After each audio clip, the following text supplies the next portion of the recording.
Welcome, everyone, to Creative Escapes during COVID-19. We're happy you're here. I am Ann Cavallo. I am Assistant Vice Provost Director of the Center for Research and Teaching and Learning Excellence. I'm here with Dr. Andrew Clark, who is Associate Director of the Center. And I would like our Provost, Interim Provost, Dr. Pranesh Aswath, to do the welcome and set us going, get the seminar started. Thank you. Thank you, Anne. Thank you for the wonderful introduction, and thank you so very much for putting this series together. Normally in a university, it's a very vibrant environment. We always have seminars going on, activities, and so forth. And ever since we left campus after spring break, we haven't had very much of anything going on. Even the Maverick series was shut down. So when I met with Dr. Cavallo about a month and a half ago, I said, we need to rectify this in some way. We are all hunkered down for the last few months. We need to find new creative ways of, spending our time and learning things that are happening on our campus and also engage with the broader community. So we started brainstorming what are the things we could possibly do. We could engage both our faculty, students, and the broader community. The idea of creative escapes came up. We have such wonderful faculty on our campus, so much to offer, and it'd be a great opportunity for us to showcase the university and things that are going on our campus as well. And in some context, in some ways, the things that we were trying to do was really take your mind off the immediate things that you were concerned about or worried about and so forth, and maybe spend an hour talking and listening and interacting with people who are doing some really incredible things at UT Arlington. So we are a series of presentations over the next several weeks on a variety of different, very interesting topics, ranging from art and literature to interesting building design and taking care of mental health, as well as fitness and nutrition, as well as things such as engineering design. So the whole idea is for you to engage with the university in different ways than the traditional classroom type engagement, and perhaps take your mind off the things that are going on a day-to-day basis. And as all of you are aware, the news tends to be generally a drumbeat of bad news about something or other.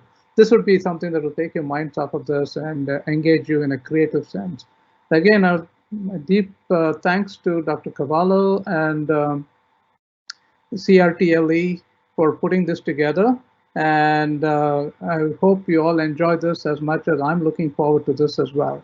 With that, I'm turning it back to Dr. Cavallo to introduce the speakers.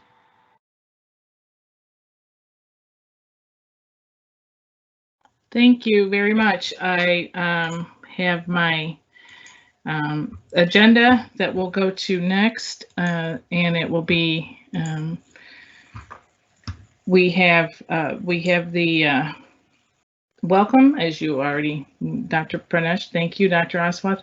And then we're going to have our faculty presentations next. First, Dr. Amy Austin and Dr.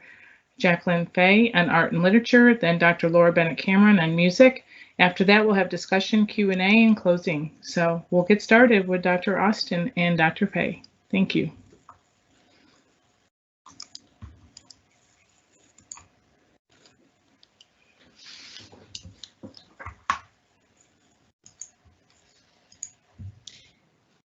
Okay. Today Dr. Austin and I are going to talk a little bit about pilgrimage. And you might be wondering, why would I want to know anything about pilgrimage right now? Isn't it just a religiously oriented type of journey, largely undertaken by Christians and mostly undertaken in the past? And more particularly, why would I want to learn about pilgrimage right now when we can't travel? Isn't that just going to be frustrating to think about all the places we might want to visit but can't go? Well, pilgrimage does begin as a practice in late antiquity, or arguably earlier, depending on how you define pilgrimage, and it continues to the present. In fact, pilgrimage centers like that in Mexico City for La Virgen de Guadalupe receive as many as 20 million visitors a year. So pilgrimage is not just a historical phenomenon, and it's practiced in both Christian and Islamic culture. Today, Dr. Austin and I are going to be predominantly talking about medieval pilgrimage because that's our specialty area, English and Iberian medieval culture. But we can think about pilgrimage in much wider senses, and we hope we'll be able to introduce some of those wider senses to you today. At its base, a pilgrimage is a journey to a spiritually important place that was undertaken for or is undertaken for a variety of reasons, such as repentance, the hope for healing, a desire to become closer to a divine being, or many other reasons that would be individual to the person undertaking the pilgrimage. It's a journey that's intended and oriented towards transformation. It's also not just a literal journey or an actual passage through space to a geographical place, although it is certainly that. As Augustine of Hippo said, the 4th century bishop and theologian, he said we should, quote, use this world, not enjoy it. So I don't think he would have been a fan of the concept of creative escapes. But his statement became a commonplace for the medieval church, that life itself is a type of pilgrimage journey, that we are moving through our lives towards a destination, and that parts of our lives therefore can be conceptualized in terms of this pilgrimage or journeying framework. And so because pilgrimage is oriented towards personal transformation, and it involves exchanging the everyday for the strange, the comfortable for the uncomfortable, the unknown, the known for the unknown, and the secure for the insecure, it is a useful framework, I think, in this moment of COVID-19 to think about this moment when we are estranged from our normal everyday lives and thrust into a different path. So pilgrimage occurs in 5 stages. The first one of those is preparation, when pilgrims would be laying the groundwork, making plans what they would take, where they would stop along the way, putting their affairs in order in their home base. The next stage is obviously the journey itself. That varies wildly in time. Some journeys would take decades even to complete.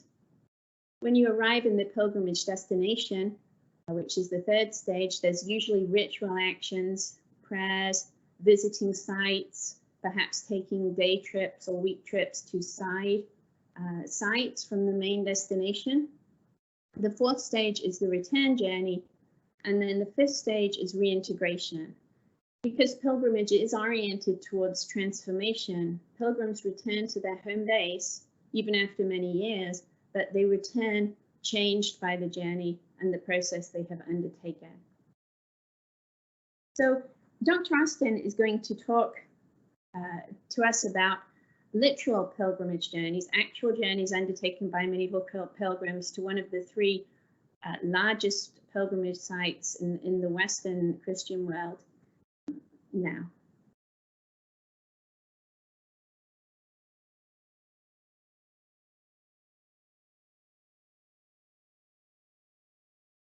Oh, Amy, you are muted. Thank you, Dr. Fay. Sorry about that. I'm going to talk to you all today about the Camino de Santiago, which many of you may be familiar with. It is the Way of St. James, and it is a journey across the most popular journey is across northwestern Spain, but you can really start the pilgrimage from anywhere. During the Middle Ages, it was one of the 3 great pilgrimages that Christians made that were sanctioned by the Pope. The first 2 being Rome and Jerusalem, and the last being Santiago de Compostela. Now people take that journey for many, many different reasons, and when you reach the pilgrimage office in Santiago, they ask you if you took it for recreational purposes, spiritual purposes, or educational purposes. And so all of those are valid ways of going on the pilgrimage of Santiago. There is the symbol of the Camino de Santiago, as you can see on the right-hand side, is actually the scallop shell. And the scallop shell has many meanings, mythical meanings, metaphorical meanings, and even a practical purpose.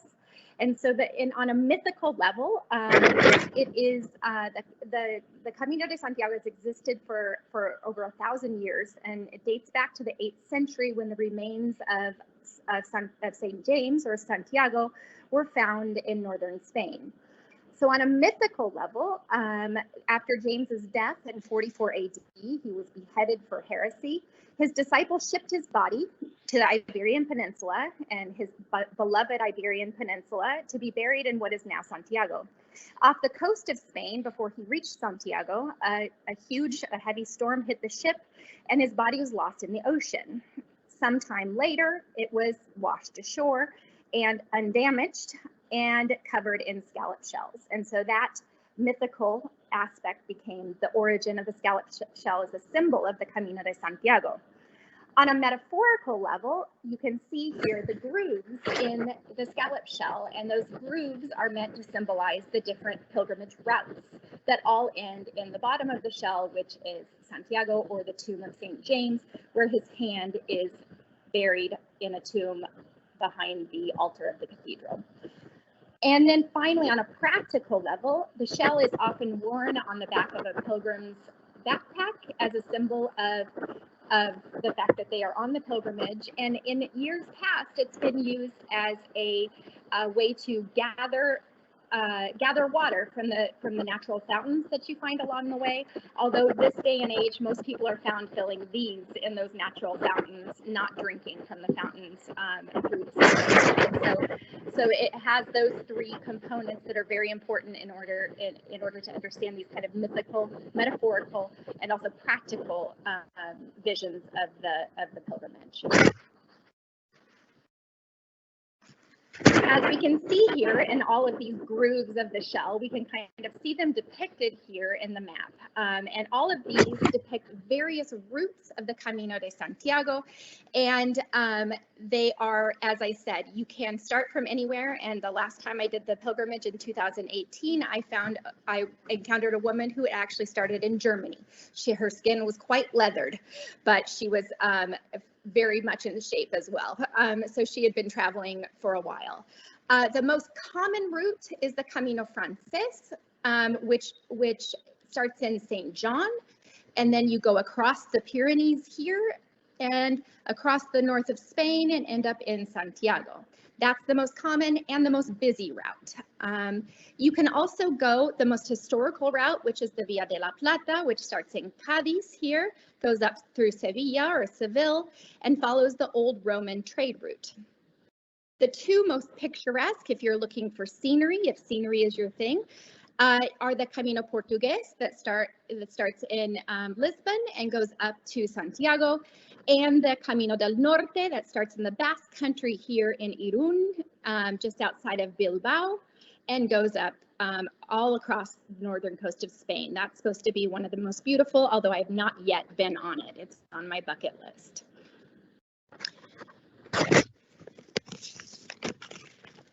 So while pilgrims in the Middle Ages were on this arduous journey, while they were undertaking these pilgrimages, often they would find themselves singing and telling stories. And I don't find that to be at all unbelievable, because when I've gone on the pilgrimage, each time I've found myself singing and telling stories, sometimes just to myself. And so, but these stories were told along the way, and I've often told my students that they were kind of like a game of telephone, right? So they would be embellished upon, changed a bit, and no story would be the same. In the 13th century, what we have is a compilation of many of these stories that were told along the pilgrimage route in the form of the Cantigas de Santa Maria. And these canticles of the Virgin Mary are songs that tell they belong to the cult of Mary, and so they tell about pilgrims who have venerated the Virgin and who have been saved by one of her miracles. Many of them are people who have sinned and then are saved from that sin. And so they're a collection of about 420 poems or songs that have musical notations. And so we can see here, they were written in Galician Portuguese during the reign of Alfonso X the Wise, and they're one of the largest collections of solo songs from the Middle Ages. We can see here in the manuscript what might be termed in educational terms differentiated a differentiated classroom, right, or differentiated learning.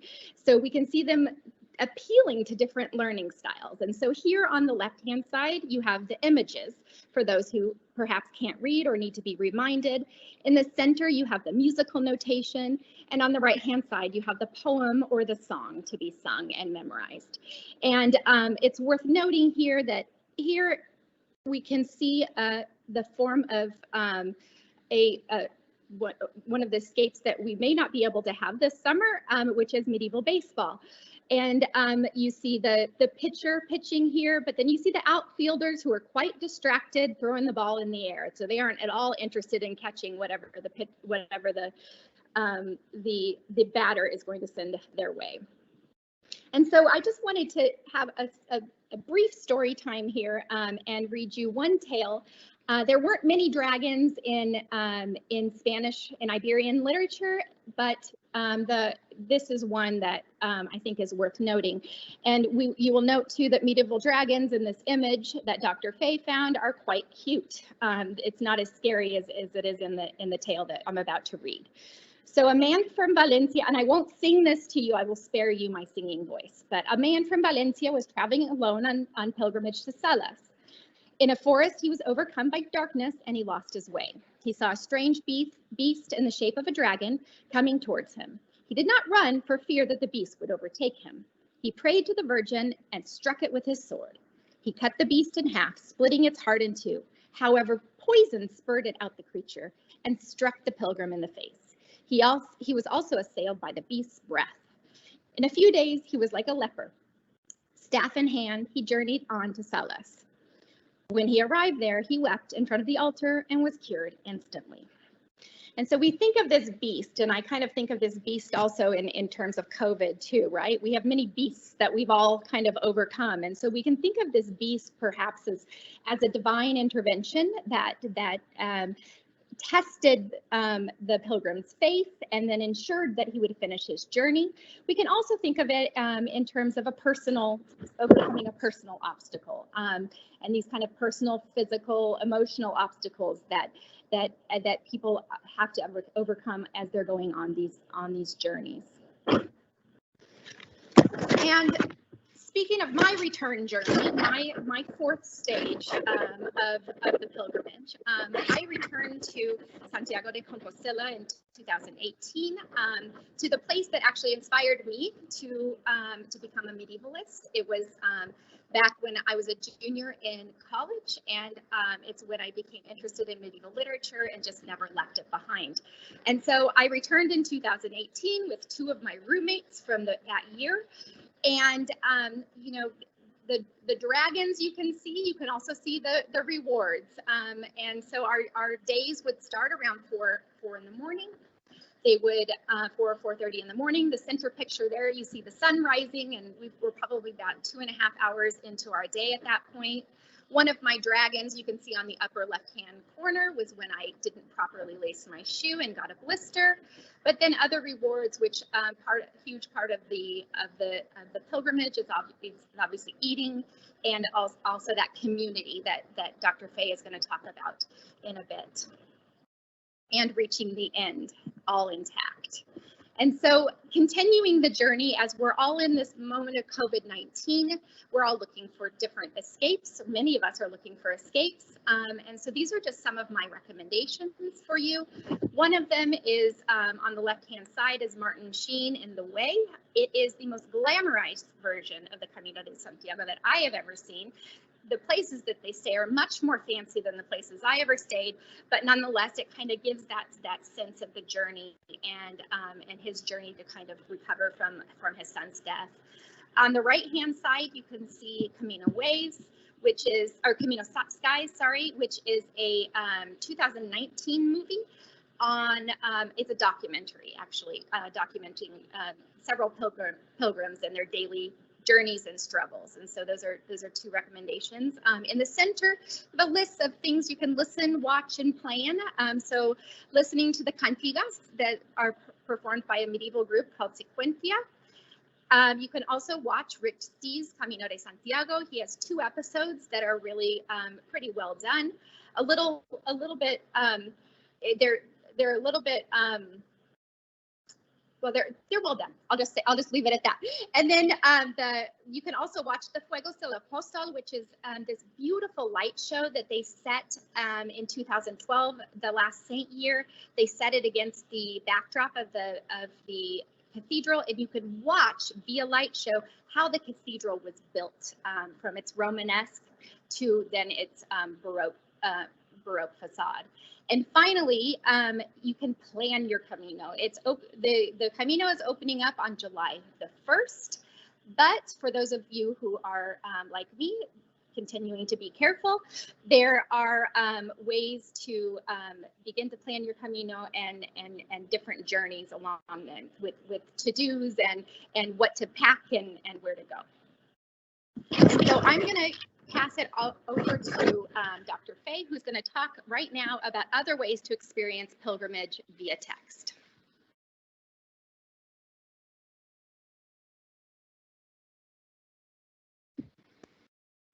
Dr. Fay.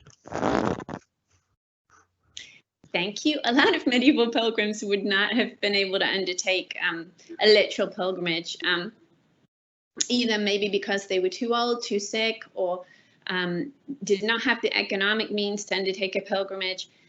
So other methods developed almost right from the beginning of the history of pilgrimage. One of those was virtual pilgrimage, reading a pilgrimage text, focusing intensely on the passages that describe the holy sites, maybe even processing around your own town, stopping and meditating on those places in order to think yourself into the experience of being in another place. But in addition to that, writers realized that the pilgrimage vehicle was an incredibly creative one for the production of fictional literary works. The first writer that we know of to do this is Geoffrey Chaucer, the late 14th century English poet, in the Canterbury Tales, a text that is widely known and read. So the fictional frame of the Canterbury Tales, as it's outlined in the prologue here, is that a group of people meet up at a pub in London on their way to go on pilgrimage to Canterbury, the site of the martyrdom of the famous Saint Thomas a Becket. So here we have the opening of that text. At Nicht was come into that hostelria wel 29 in a compagnia of sundry folk, be aventure I fale in fellowship, and pilgrims were they all. In the Middle English, in between that we have the modern English translation. At night had come into that hostelry while 29 in a company of various sorts of people, of sundry folk, with chance, the aventura I fale, by chance fallen in fellowship, and they were all pilgrims.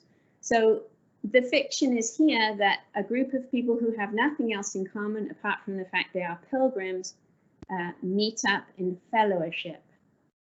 So the publican Harry Bailey decides that the pilgrim should enter into a tale-telling contest along the way, as he puts it, to shorter with our way, to make our journey shorter. And that's okay, Amy, if you could just advance to the next slide, thank you. They're going to tell 2 tales on the way to Canterbury, and homeward they will tell another 2.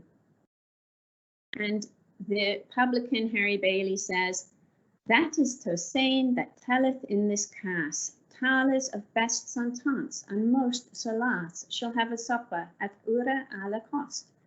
That is to say, who tells in this situation the stories of most sentence, of most meaning, and most solace, of most entertainment. The most meaningful and entertaining story will win supper at the cost of everyone else. Of course, the supper will be at Harry Bailey's pub when they get back to Canterbury.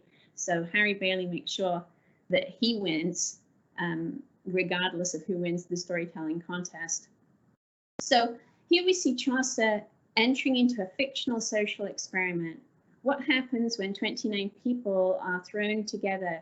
What stories do they tell about themselves? And what stories do they tell in reaction to each other? They fall into fellowship, a word that Chaucer repeats again and again. Fellowship translates Latin communitas, or community. They fall into community with strangers along the way. And Amy, if you could just advance to the next slide. So Chaucer's text is very long. He never finished it because he died before he could finish it. We don't have the two tales to Canterbury and the two tales back. We don't even have tales from all 29 of the pilgrims. But we do have 500 pages of Middle English poetry. And if you're not ready to tackle that this summer, luckily there are modern adaptations within Chaucer's frameworks. These are not translations. They are contemporary writers who've been inspired by the model of putting travelers together and have them tell stories and have done their own thing with Chaucer's framework. Over on the left there, Sometimes We Tell the Truth is a young adult novel featuring high school students who travel to Washington, D.C. on a coach trip and tell stories to each other on the way. In the middle, Patience Zagbabi's Telling Tales is a collection of poetic adaptations of certain of Chaucer's Pilgrim's Tales. She can be viewed performing her poetry on YouTube. If you search for Patience Zagbabi, she's truly a stunning poet. So I recommend also looking on YouTube for her performances of her poetry. On the right, Refugee Tales is a 2-volume set featuring stories from refugees, migrants, immigrants, their lawyers, their families, the entire set of people involved in the experience of migration, and we hear their stories from various vantage points. And the editors and activists of that 2-volume set at the end took a march from London to Canterbury to spread the word about the migrant experience in the UK. So we can see these contemporary writers, how compelling they find that model of fellowship, of what happens when people are thrown together and they journey through life. What happens when strangers come together, when they tell their stories, and also when they listen to the stories of other people. So I think hopefully that gives us something to think about at this COVID-19 moment. We're not in physical fellowship at the moment on our campus, but like all pilgrimages, there will be a reintegration. And whether we get back to London or UTA, I hope that we can enjoy a supper together when that happens, just like the pilgrims at the end of the Canterbury Tales.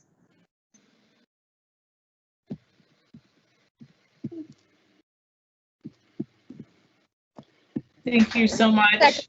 Thank you. And we want to thank you for, we just wanted to thank everybody for joining us and for going on this pilgrimage with us, or this journey with us today. And if you're interested in learning more about our programs in the Department of Modern Languages and the Department of English, that contact information is there. Thank you.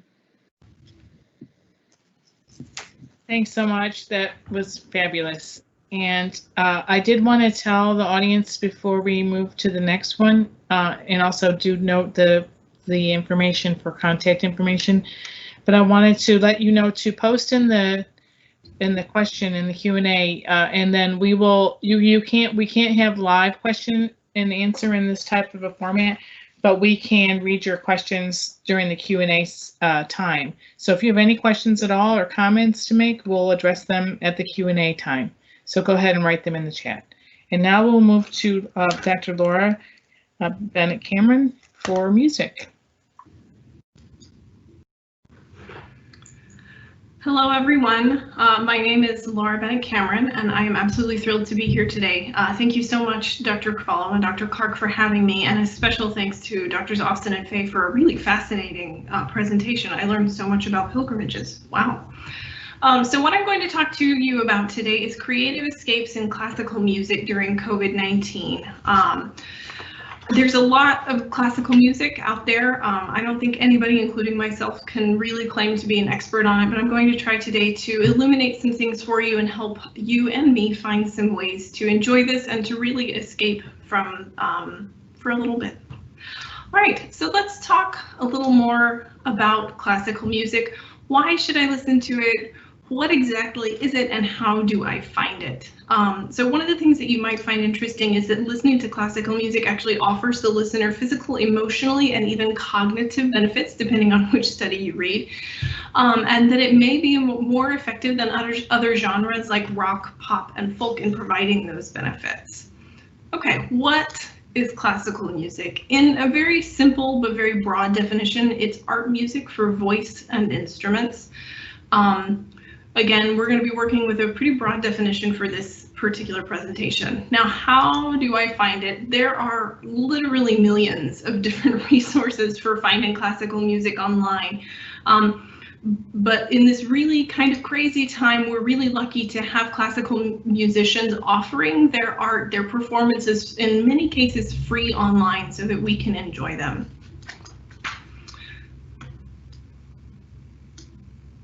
All right, why should you listen to classical music? Obviously, I'm biased. This is what I do for a living and something I'm exceptionally passionate about. But my goal today is to convince you that you should too.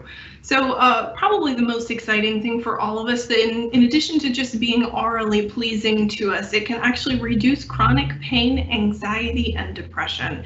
And in this rather anxious, unknown time, I think that's something that all of us could really appreciate.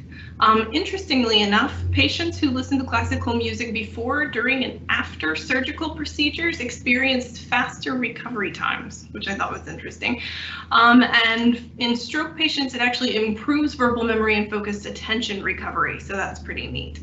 Not surprisingly at all, in senior citizens, moving to music in a simple fashion or full-on dancing reduces fall risks in senior citizens, and everyone can enjoy a short-term decrease in blood pressure and heart rate. So if you're finding yourself feeling anxious, or your blood is pumping and you need a few minutes to calm down, turning to classical music is a great way to kind of reset, bring some calm into your life, and enjoy some relaxation. As you can see below, the source for this is Harvard Health.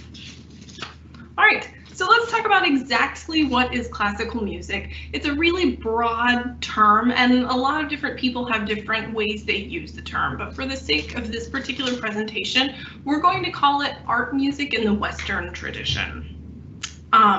And I'm also going to include jazz under this umbrella today because it's certainly Western art music, and we're going to be talking a lot about what UTA faculty and students have contributed. And a lot of that is jazz because we have a great jazz program at UTA. All right, so let's talk a little bit about some of these subgenres of classical music. Let's start with orchestral music. As you can see, the orchestra pictured here is a large group that comprises strings, which you see in the front, woodwinds and brass instruments you see in the back, and percussion in the way back. They are led by a conductor. In this case, it's Dr. Clifton Evans, who's leading the UTA Symphony Orchestra in Irons Hall. Some orchestral music you might be familiar with would be Beethoven 5. I'm sure you would recognize a lot of things. In the Hall of the Mountain King is another really popular one used in film music. All right, let's move on. So now let's talk about opera. So imagine you were to take that entire orchestra, or maybe a slightly smaller orchestra, and then stick it in a room underneath a stage, and on top of the stage you've got these dynamic vocal soloists, you've got a huge chorus, beautiful sets, and a lot of drama. Then you would have opera. To watch opera, you kind of have to suspend reality a little bit. The tales can be quite dramatic, as you can imagine, but if you can suspend your reality for a little bit and enjoy it for the art that it is, it's incredibly wonderful and rewarding to watch. All right, let's talk a little bit about band music. That's something that's particularly popular in Texas. In front of you, you see the UTA Marching Band this past fall, led by Dr. Christopher Evans. And so a lot of bands in Texas march. I'm sure you've seen some college or high school marching bands, but there are also really wonderful indoor bands called symphonic bands or concert bands that sit on a stage much like an orchestra would and create beautiful, dynamic, and nuanced performances. Some composers you might be familiar with who write band music would be John Philip Sousa, who wrote the Stars and Stripes Forever. All right, let's talk now about choral music. So as you can imagine, choral music is music by a choir. So that could be a large choir of many, many, many voices, or it could be a smaller choir with fewer voices. They might perform unaccompanied, this is a cappella music, or they might perform accompanied with a piano or an orchestra. You know choral music if you've ever heard the Hallelujah Chorus, which is so popular around the holidays. All right, let's talk jazz. At its core, jazz music is performed by even just as few as 1 or 2 instruments, and all the way up to a big band, which has saxophones, trumpets, trombones, a bass section, piano, and drums. It's characterized by a lot of African dance rhythms and syncopations, and one of the neatest things about jazz is that a lot of it is partially composed and partially improvised by performers who understand the underlying structure of jazz music. Now, I'm not a jazz player and that's not something I know how to do, so I'm always really interested watching jazz musicians kind of react to each other and improvise on the spot. Some composers you might be familiar with who have written jazz music would be Louis Armstrong or Billie Holiday. Let's talk about one of my personal favorites. This is chamber music. So chamber music is a smaller group of musicians.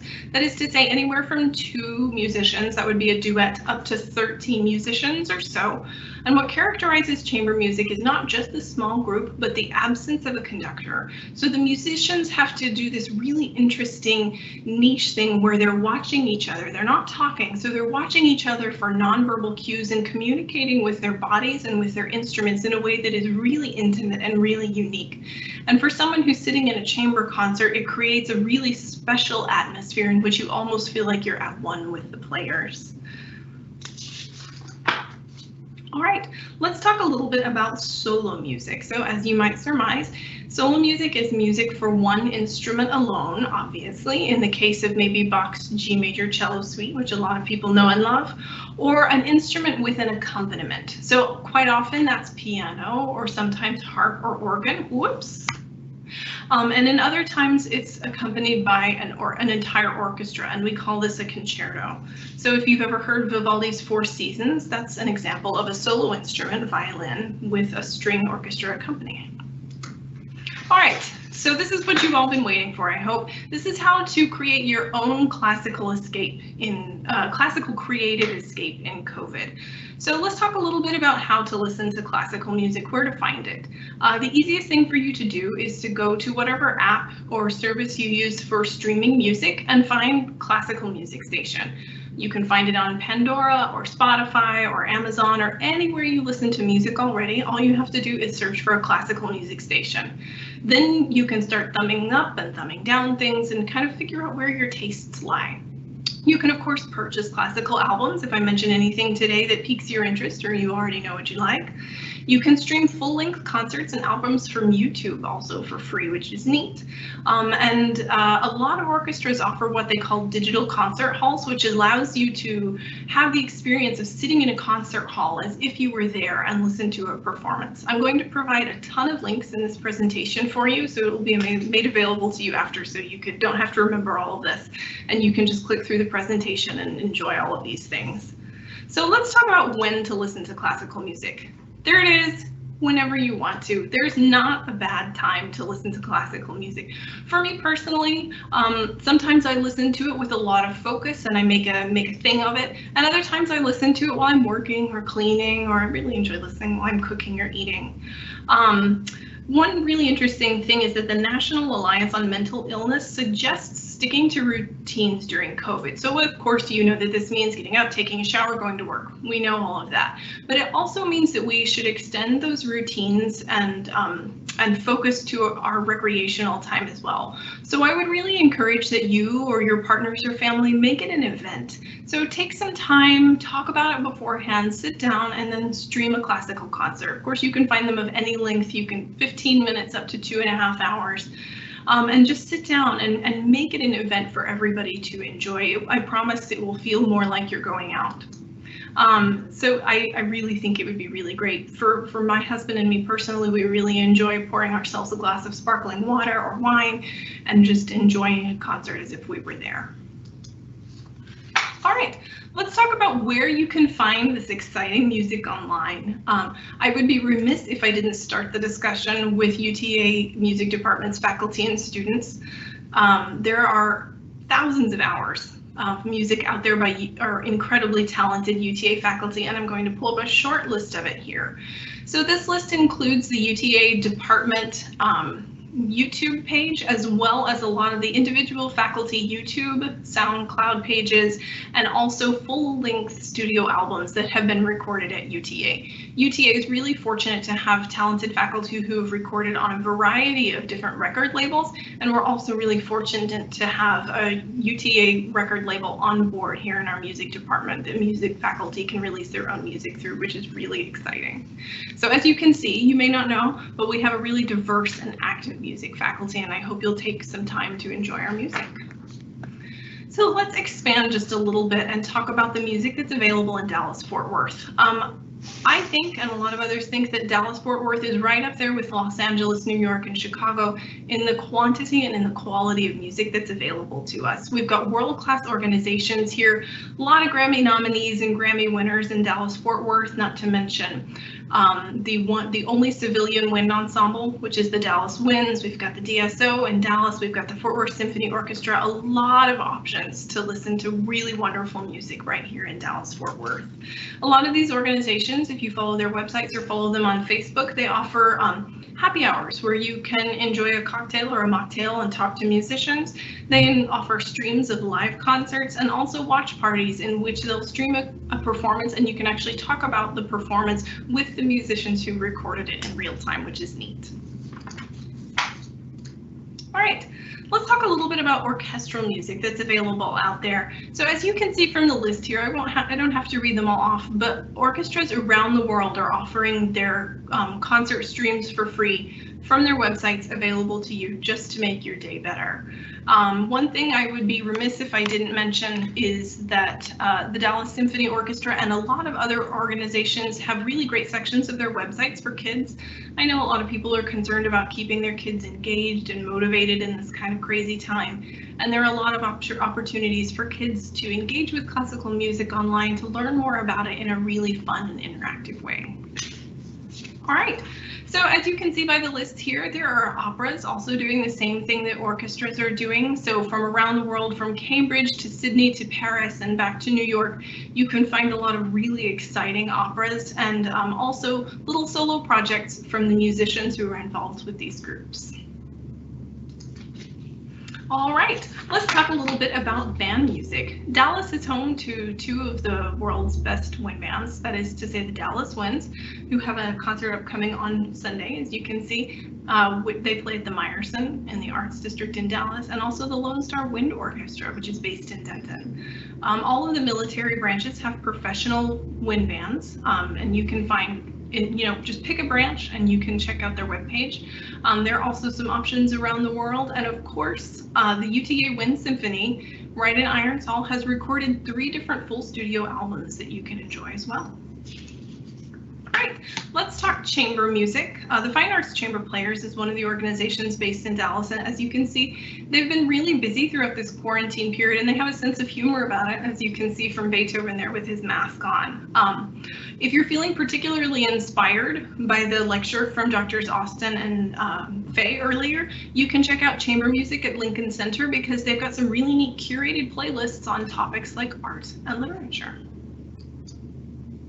All right, let's talk about solo music. So pick an instrument and Google it, and you can find some great solo artists. I know some of the ones I've posted here are household names, but there's a lot out there.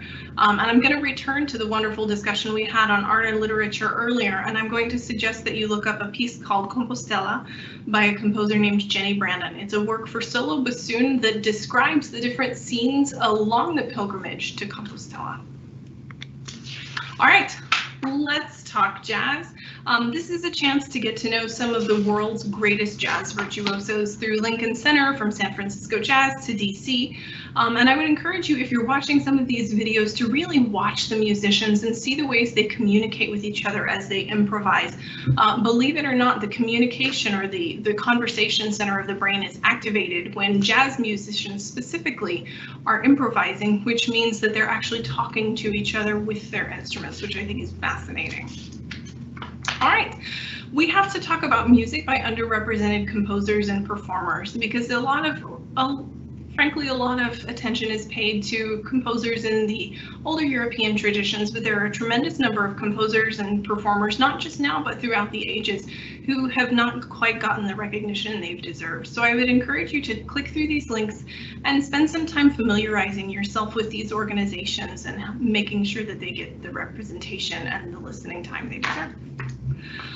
Last but not least, I'm going to encourage you to take this hopeful interest that you have in classical music right now and then translate it forward to your own creative escape post-COVID-19, and hopefully enjoy a concert in person when it's safe to do so.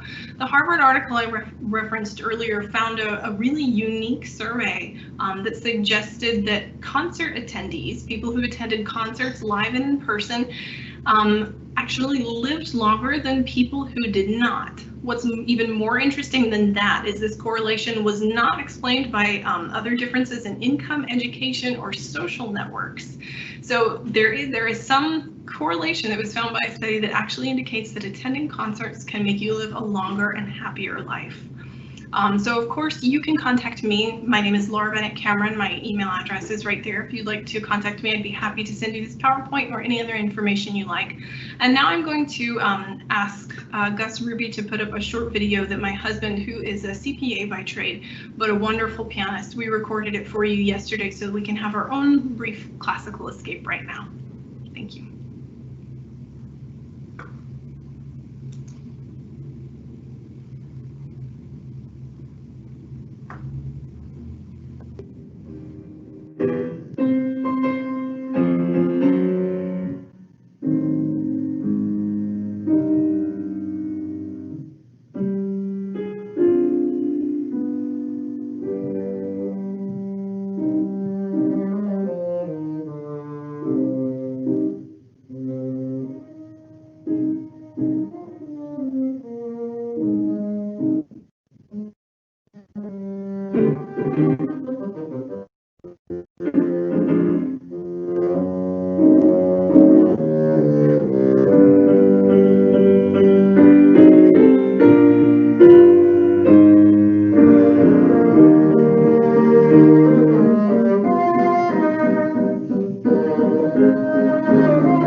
Well, it was wonderful. I'm Dr. Andrew Clark. I'm Associate Director for the Center for Research on Teaching and Learning Excellence, and just want to say thank you very much to all of you for attending and hope you've enjoyed it. We have time for just a few questions, and so there are a couple of questions in the chat which I will read and address to our presenters, and thank you to Amy, who's been responding to a couple of them as well with some links. But one question that's been there for a while, and it also comes from an Andrew, not from me, that says, I'm interested in the virtual pilgrimage as an issue of accessibility. Can you speak to the issue of literacy? Would these texts be read aloud in groups? So Amy and Jackie, can you respond to that? Absolutely. I can start, and then Jackie, you can follow up. It's actually the majority of the texts are actually oral and told orally and memorized orally, which is why they're set to music. There's a reason why I can still remember a song that I learned when I was in second grade with the states in alphabetical order. It's because when things are set to music, we just memorize them better. And so that's the idea of the cantigas, as well as Gonzalo de Berceo's miracles that were also poetry. And so many of these stories are told in poetic form so that they can be memorized better, because the majority of people aren't reading, and the majority of the people do not have access to manuscripts, because as you see that with that illuminated manuscript that I showed earlier, it's a very much a prized possession that is not being that is not owned by many people and can be found usually in churches and religious centers. And so yes, absolutely, these are being told in groups, read aloud in groups, and you can find actually in many of the manuscripts, you can find the exact same story, but told a little differently. And so that's why we go back to that idea of telephone, depending on who's telling the story, and then when they decide to write it down, that's the version that we have access to. Jackie, did you have anything to add? Jackie, your mic is muted. Sorry, that's just the litany of our times, I think, on Microsoft Teams. Yes, Dr. Austin explains it very well. We often only have access to the literate portion of medieval culture because unless we're accessing it through archaeology, we are accessing it through text, and a tiny portion of the medieval population was literate. So to glimpse the other 98% of the medieval population and how they interacted with pilgrimage can be very difficult, but we can glimpse it through those texts because they often appear in pilgrimage texts as characters. And so it's very likely that stories were told and retold or read within monastic communities, but then told and retold outside of those communities, but that would be an ephemeral form. So we can't access it, but it certainly would have happened. Thank you. And Dr. Bennett Cameron, there's a question here. It says, how can young people learn to love classical music given the broad range of other types of music? I'm so happy Any to thoughts on that? Absolutely. This is one of my favorite questions. I think it really comes down to a question of exposure. I think a lot of us are trained from an early age to hate opera because of the voices, or to find classical music boring, when in reality, it's really not the case. There are a lot of lectures out there, a lot of YouTube channels, a lot of texts devoted to making classical music accessible for everyone and understandable for everyone. So I think if you start with pieces that are shorter, maybe fewer instruments if you want even, and really talk about what it is and why it's important and learn what to listen for, it becomes something that's really wonderful for everyone. I also think it's a question of exposure from an early age, or really at any age, because a lot of us have more access to music that's more popular, and it takes a little bit more work for all of us to find classical music. So I think as long as you're exposed to it, it's going to be something you enjoy. And while you're there, one more question, and it's you mentioned the impact music can have on one's emotional state. How do you recommend approaching that from the standpoint of a person being really sad and down versus highly worked up and agitated? How do you know what to listen to? You know, that's a question that's really different for everybody. You can actually find a lot of playlists based on your mood. So if you went to YouTube and looked up, you know, classical music for soothing or classical music to make you excited, you can actually find a lot of playlists. A lot of people who upload music actually add keywords like that onto YouTube and a lot of other places so that you can find that type of music. If you have specific questions, I would be happy to make some recommendations on that for you. Great, thank you very much. Well, I think we're out of time now. It's been a fascinating hour. I've really enjoyed it. I've learned a lot from all our presenters, and I just want to thank on behalf of the audience, all of our presenters, Dr. Austin, Dr. Fay, and Dr. Bennett Cameron, for their time and for their just giving of their time and sharing their expertise with us. We really appreciate it. Contact information is available on the slides there if you would like to contact our presenters, learn more about the programs at UT Arlington, the English department, the Modern Language department, the music department. And then you can also learn more also about the Center for Research on Teaching and Learning Excellence, where we have put this series together. We look forward to seeing you again at our next presentation, which is coming up next week, June 24th from 4 to 5 p.m.